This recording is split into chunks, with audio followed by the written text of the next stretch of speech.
नमस्कार। आज मैं आपको कार्तिक के महीने में तुलसी का पूजा करने का क्या महात्म्य है ये बताऊँगा। और मैं पक्के से आपसे कह सकता हूँ कि जब आप ये मेरा वीडियो देख लेंगे ना, आप अपने आप को रोक नहीं पाएँगे तुलसी जी की पूजा करने से। चलिए मैं शुरू करता हूँ कि सबसे पहले कि क्या फल प्राप्त होता है हमें तुलसी जी की पूजा करने से। ब्रह्मा जी नारद जी से कह रहे हैं कि जो मनुष्य प्रातः काल उठ के दामोदर की पूजा करता है, उसको सहज में ही मोक्ष प्राप्त हो जाता है। देखिए ना, हम लोग कितनी पूजा करते हैं कि हमें मोक्ष प्राप्त हो जाए, लेकिन सच बताऊँ तो मोक्ष प्राप्त करना इतना आसान है क्या? बड़े-बड़े संत महात्मा बेचारे मोक्ष नहीं प्राप्त कर पाते, वो भी जन्म-मृत्यु के चक्र में फँस जाते हैं। लेकिन जो मनुष्य कार्तिक पक्ष में उठकर सुबह तुलसी जी की पूजा करता है, या फिर तुलसी के आधे पत्ते से, या तुलसी के गिरे हुए पत्ते से, या फिर तुलसी कहीं पे 1 दिन पहले की ही है, या किसी और ने तुलसी भगवान को चढ़ा रखी है, उसको उठाइए, धोइए और भगवान को चढ़ा दीजिए, प्रभु मेरी तरफ से तुलसी स्वीकार कीजिए, उसको भी मोक्ष प्राप्त होता है। और क्या आगे, जो मनुष्य इस पक्ष में तुलसी का पौधा लगाता है, ठीक है, कार्तिक के महीने में, उसकी जड़ें जितनी फैलती हैं, उतने सहस्त्र युगों तक वो वैकुंठ में निवास करता है। जो मनुष्य तुलसी के जल से स्नान करता है, उसको कोई पाप नहीं रहता, वो सारा पाप मुक्त हो जाता है। अच्छा, तुलसी के जल से स्नान कैसे करेंगे? देखिए, तुलसी के जल से जो स्नान करने का तरीका है ना, मैं आपको बताता हूँ, ये पद्म पुराण में लिखा हुआ है। कैसे करना होता है कि आप ना एक लोटे में तुलसी का जल ले लीजिए, ठीक है?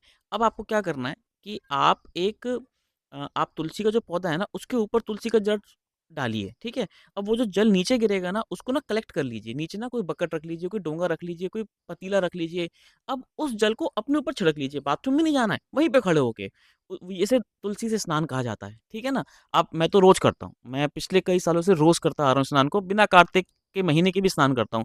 तो इसको ज़रूर आप भी करिए। ये भगवान कह रहे हैं कि जो मनुष्य तुलसी की काष्ठ को, यानी तुलसी की लकड़ी को घिस के दामोदर पर लगाता है, यानी चंदन के रूप में, जैसे चंदन को हम घिसते हैं ना, जो प्लेट होती है, उसी तरीके से उसी प्लेट पे यदि आप तुलसी की लकड़ी को घिसते हैं और आप दामोदर को लगाते हैं, यानी विष्णु भगवान को लगाते हैं, या फिर आप अपने वो तिलक लगाते हैं, तो पाप कभी आपको छू भी नहीं पाएगा। ऐसे लोगों को यम यातना भी नहीं सहनी पड़ती। चलिए, तुलसी का पौधा होता है, कभी दक्षिण दिशा में मत लगाइएगा। देखिए, जो आजकल जो कल्चर है ना फ्लैट्स वगैरह का, उसमें तो बाउंड होते हैं सब लोग कि चलो, जो विंडो है या बालकनी है वो उसी डायरेक्शन में है। तो उसमें उस कंडीशन में आप क्या कर सकते हैं कि आप लोग देख लीजिए कि साउथ डायरेक्शन में तो आपका वो नहीं आ रहा है, साउथ डायरेक्शन में तुलसी कभी मत लगाया करिए। इसमें साथ में आगे ब्रह्मा जी कह रहे हैं कि जो मनुष्य तुलसी के पास बैठ के पितृ तर्पण कर लेता है या श्राद्ध कर लेता है, उसको भी कभी उसके जो जो पितृ होते हैं, वो अखंड समय तक तृप्त होते रहते हैं।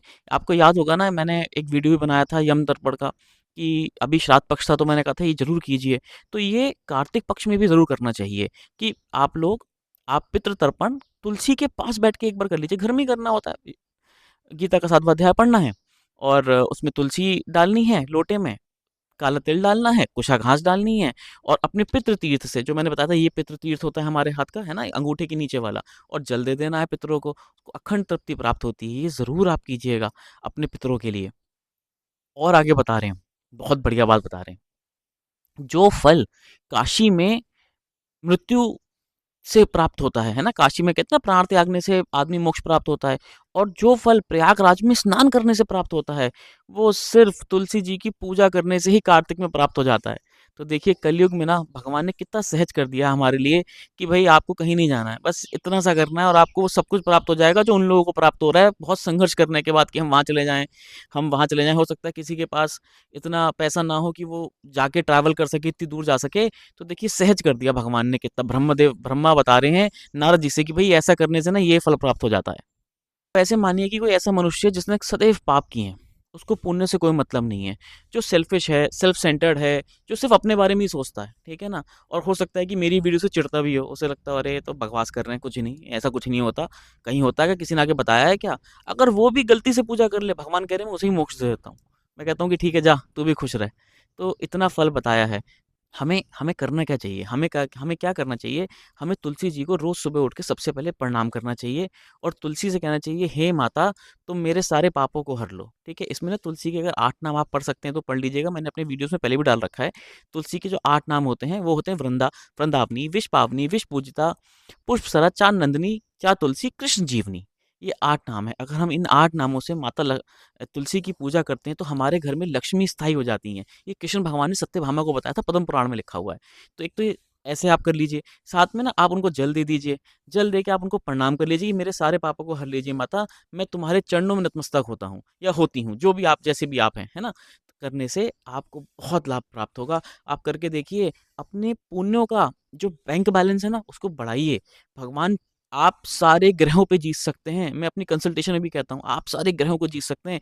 अगर आपने आपके पास बैंक में पुण्यों का बैंक बैलेंस है ना, कितना बड़ा खराब ग्रह आ जाए, आपको कुछ नहीं उखाड़ सकता। अपने पुण्य बढ़ाते रहिए, इस वीडियो को ज़्यादा से शेयर करते ले रहिए ताकि लोग जो भी जागरूक हैं, जो पूजा पाठी हैं, जिनको लगता है कि नहीं यार हमको भगवान का मतलब शरण में जाना है, उनका भी भला हो सके, आपका भी भला हो सके। धन्यवाद।